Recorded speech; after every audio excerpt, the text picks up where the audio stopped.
The morning had begun like any other in Willowbrook, quiet, polished, and meticulously controlled until a single cardboard package tipped the first domino. Detective Marcus Chen had barely finished organizing the chaos of his garage when his phone buzzed with the delivery notification. His uniform shipment had arrived exactly when expected. Placed neatly on his porch at 9:47 a.m., it was supposed to be a mundane moment. Just one more task in the long list of things he needed to settle after moving into a new community. What he didn't know was that the simple act of a driver setting down a box would ignite a chain of events that would expose one of Willowbrook's biggest secrets. 20 minutes after the delivery, Marcus stepped onto his porch, expecting to see the brown package waiting for him. Instead, he found an empty welcome mat. For a brief moment, he tried to rationalize it. Maybe the delivery driver mixed up houses, or a neighbor picked it up by mistake. But the delivery photo in the app told a very different story. The package had been there. It had been delivered correctly. Someone had taken it. And the tightness that formed in his chest wasn't frustration, it was instinct. That internal alarm that only 20 years in law enforcement could find. Across the street, Karen Mitchell's blinds snapped shut the moment he looked toward her house. She was the first person he suspected, and not without reason.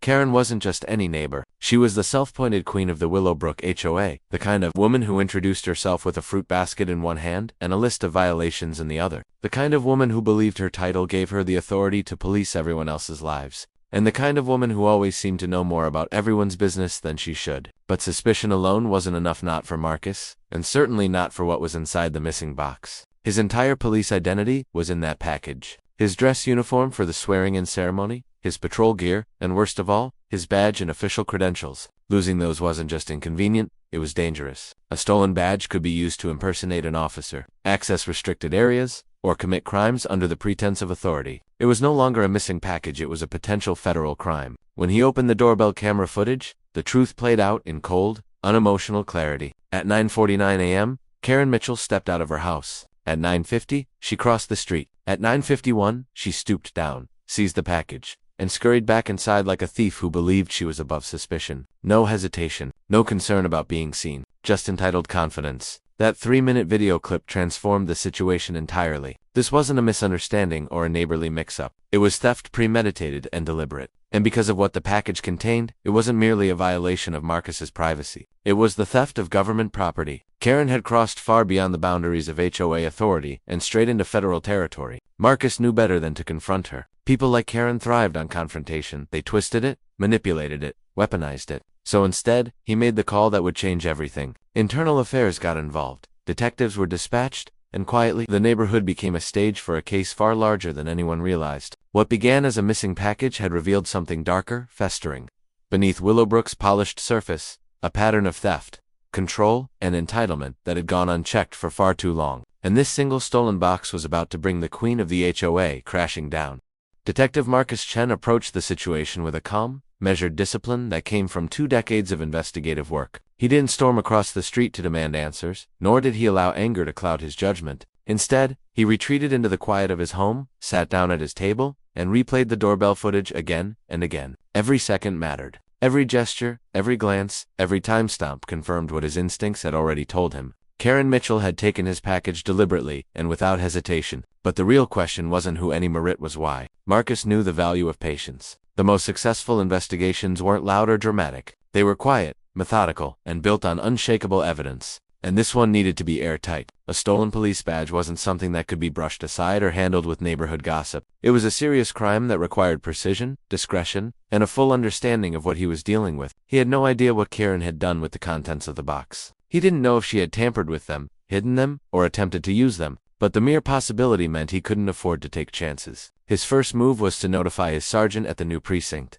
The moment he explained that his active duty badge and credentials were missing, and that a neighbor had been caught on video taking them, the tone shifted. Protocol kicked in. A stolen badge meant federal implications. Marcus provided everything he had, his address, the footage, the timeline. Within an hour, Internal Affairs was mobilized. 2 detectives, Rodriguez and Kimmer, arrived at his door, with the seriousness of agents who understood the gravity of the situation. Inside Marcus's living room, they analyzed the footage with meticulous care. Kim zoomed in on the timestamp, verifying the exact moment of theft. Rodriguez scrutinized Karen's movements, her posture, the way she concealed the package against her chest. There was no ambiguity. What Karen had done wasn't a misunderstanding or a misguided attempt at neighborhood safety. It was theft of government property, and a clear violation of federal law. But Marcus didn't feel vindicated or triumphant. he felt a growing heaviness. He knew that once IA stepped in, the investigation would ripple through the neighborhood like shockwaves. As IA detectives began building their case, Marcus continued his life as if nothing had happened, watering his lawn, organizing boxers, nodding politely to neighbors who peeked at him from behind curtains. It was a strange limbo, knowing a federal case was unfolding on his street while the community went about its daily routines. Karen, oblivious to the storm gathering around her, even attempted to confront him under the guise of suspicious activity, her clipboard tucked under her arm like a badge of authority. She had no idea she was already the center of an investigation far larger than she could imagine. Meanwhile, Aya kept Marcus updated. They quietly interviewed neighbors, collected reports of missing packages, and uncovered a pattern that stretched back months. What had started as a simple theft investigation was beginning to look like something much bigger. Karen's obsession with control had bled into criminal behavior. Dozens of residents had experienced missing deliveries, strange explanations, or excuses from Karen that no longer made sense. Marcus remained silent, observant, and steady. He understood the importance of letting the investigation unfold without interference. His role wasn't to confront Karen or spread rumors, he only needed to provide the truth and stay patient while the system did its work. And while Karen patrolled the street with her usual arrogance, clipboard in hand, she never once noticed the unmarked sedan parked down the block or the black Suburban that appeared at varying hours. The net was tightening around her, thread by thread. Detective Chun's quiet investigation wasn't dramatic or confrontational, it was precise, disciplined, and devastatingly effective. By trusting the process and letting the evidence speak, he allowed the truth to rise to the surface on its own. And when the time came for IA to make their move, it would be that silent, steady groundwork he laid that ensured Karen Mitchell's downfall was undeniable and irreversible. Internal Affairs arrived in Willowbrook with a level of quiet precision that contrasted sharply with the neighborhood's manicured calm. Nothing about their approach was dramatic. No blaring sirens, no flashing lights, no drawn weapons. Instead, they blended into the suburban backdrop with unmarked vehicles and plain suits, gathering information with the patience of seasoned investigators. To the residents of Willowbrook, it was just another peaceful day. But to Karen Mitchell, though she didn't realize it yet, the walls were beginning to close in. Detective Rodriguez and Detective Kim, both from Internal Affairs, had already reviewed Marcus Chen's footage before they arrived. The timeline alone was damning. The delivery at 9:47, Karen approaching at 9:49, the theft at 9:51, but their job wasn't just to confirm what happened, it was to uncover everything that wasn't immediately visible. What Karen did with the package after stealing it, whether she tampered with the contents, whether she attempted to impersonate an officer using the badge, and most importantly, whether this was an isolated incident or part of a larger pattern. Their first step was to secure the evidence. They downloaded the doorbell footage, copied it to an encrypted drive, and filed an initial report. The next step involved canvassing the neighborhood, not with heavy-handed questioning, but with subtle, casual conversations disguised as routine inquiries. They spoke to residents who had previously complained about missing packages. They checked community message boards, HOA communications, and delivery logs. What emerged was a picture of a neighborhood that had been living under quiet tension for months. Residents described Karen as overbearing, intrusive, and always ready to intercept anything she deemed suspicious. Several people had deliveries, disappear medical gifts, yet every complaint to the HOA mysteriously ended with Karen insisting the items were misdelivered or unsafe and had been disposed of. No one had ever been able to prove anything, until now. Internal Affairs built a timeline, cross-referencing every available piece of information. The stolen uniform wasn't just another missing package. It was the keystone that revealed a broader pattern of entitlement and interference. With every detail they uncovered, the case grew stronger. They were dealing with far more than petty theft. By opening a package containing Marcus's badge and credentials, Karen had crossed into federal crime identity-related offenses that carried severe penalties. While IA was methodically gathering evidence, Karen remained oblivious. She continued patrolling the neighborhood with her clipboard, issuing warnings, and whispering about the strange new neighbor who never fully explained his job. Her arrogance had always been her shield, and for years it had worked. Most residents feared confronting her, and the power she wielded through the HOA had been enough to silence complaints. But Internal Affairs wasn't an HOA. They didn't care about lawn height or mailbox paint. They cared about facts, evidence, and law. Once Rodriguez and Kim had enough information, they coordinated with local law enforcement and obtained a warrant, not just for stolen mail, but for federal property and police credentials. The next day, their black Suburban rolled into Willowbrook, carrying the quiet weight of authority. The moment they stepped out and approached Karen's door, the neighborhood felt the shift. Even without raising their voices, their presence communicated everything. This was official, serious, and well beyond Karen's control. Inside her home, investigators quickly found the uniform and badge tucked away in a hall closet. That single discovery was enough to seal the case. Karen's facade crumbled instantly when confronted with the evidence. The woman who once controlled the neighborhood with relentless confidence now stood trembling in her doorway, insisting she was protecting Willowbrook. Internal Affairs didn't argue. They didn't need to. Their case was complete, built on quiet efficiency, documented facts, and a trail of truths Karen had never expected to face. When the agents placed her under arrest, it wasn't just for Marcus's stolen package, it was for every act of overreach, every boundary crossed, every piece of mail taken in the name of control. Her reign ended not with drama, but with the steady, undeniable strength of an investigation carried out the right way. Karen Mitchell had ruled Willowbrook for so long that most residents had forgotten what the neighborhood felt like without her hovering presence. She was the kind of HOA president who treated every rule like law, every guideline like gospel, and every resident like a potential suspect in a crime only she understood. For 15 years, she operated with unchecked authority, convinced that her clipboard and her title made her untouchable. But the day Internal Affairs arrived, the foundation she'd built her power on began to crumble faster than she could react. Her downfall didn't erupt in the dramatic, fiery way she might have imagined for one of her enemies. It began quietly, with the black Suburban pulling into her driveway on a calm afternoon. Neighbors stood frozen behind curtains, sensing something monumental was unfolding. When the 2 IA agents and 2 uniformed officers approached her front door, Karen's confidence wavered for the first time in years. She answered wearing her neatly pressed HOA polo and khakis, projecting authority that evaporated the moment the lead agent announced they were there with a federal warrant. At first, she tried to maintain her composure, insisting there must be some misunderstanding. She claimed she was protecting the neighborhood from suspicious packages,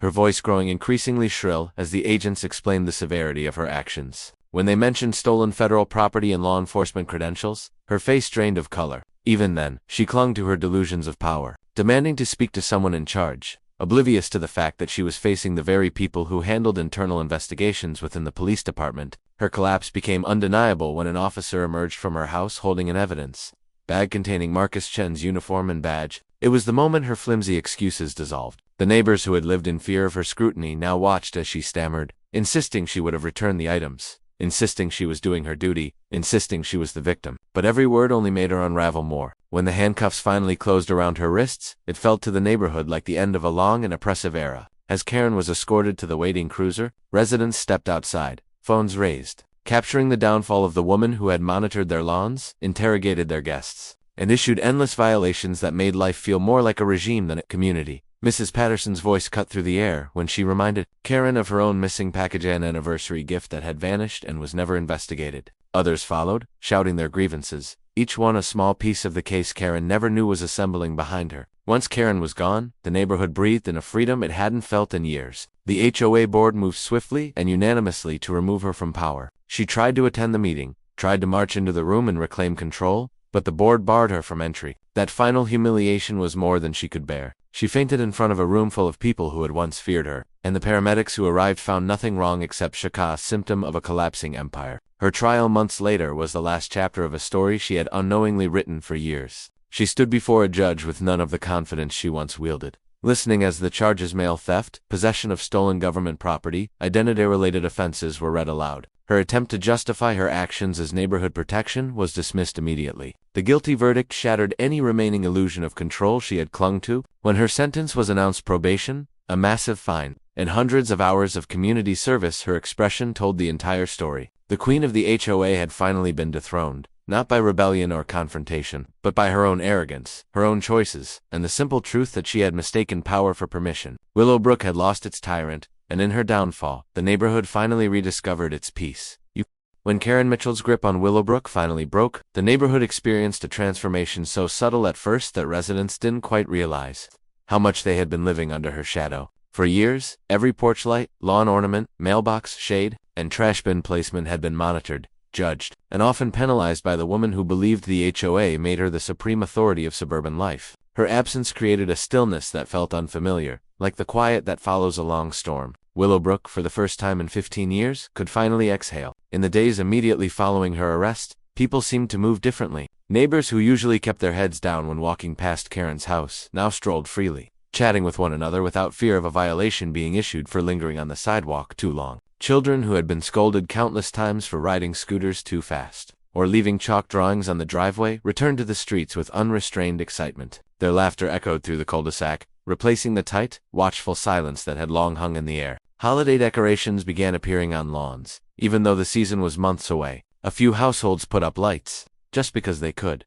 Mrs. Patterson added a second garden gnome to her front flower bed, the very thing Karen had warned her about for years. Citing a rule about lawn clutter, people began repainting their mailboxes with colors they actually liked instead of the narrow palette Karen had enforced. For once, the HOA rulebook wasn't a weapon. It was simply a guideline, managed by a new board that understood the difference. With Karen suspended from the HOA pending trial, the remaining board members held an emergency election. For the first time, they invited input from the community, asking residents what kind of neighborhood they wanted Willowbrook to become. The turnout was larger than anyone expected. People who had avoided HOA meetings out of fear of Karen's condescending lectures now showed up with suggestions, concerns, ideas. It wasn't the board that was freed, it was the people. They finally had a voice. The new HOA president, a quiet middle-aged architect named Leonard Briggs, approached leadership with a calm, reasonable tone. He proposed revising outdated rules, reducing fines, and encouraging more neighborhood events. Instead of door-to-door inspections, the HOA shifted toward community collaboration. The goal became maintaining harmony, not enforcing dominance. Under his leadership, residents actually felt heard. And with Karen gone, there was no longer a constant threat lurking behind every closed, blind, or parked car. Marcus Chen, too, felt the shift. The suspicious stares from neighbors turned into warm greetings. Many apologized for never challenging Karen earlier, admitting her presence made them uneasy or intimidated. Marcus, now fully settled at his new precinct,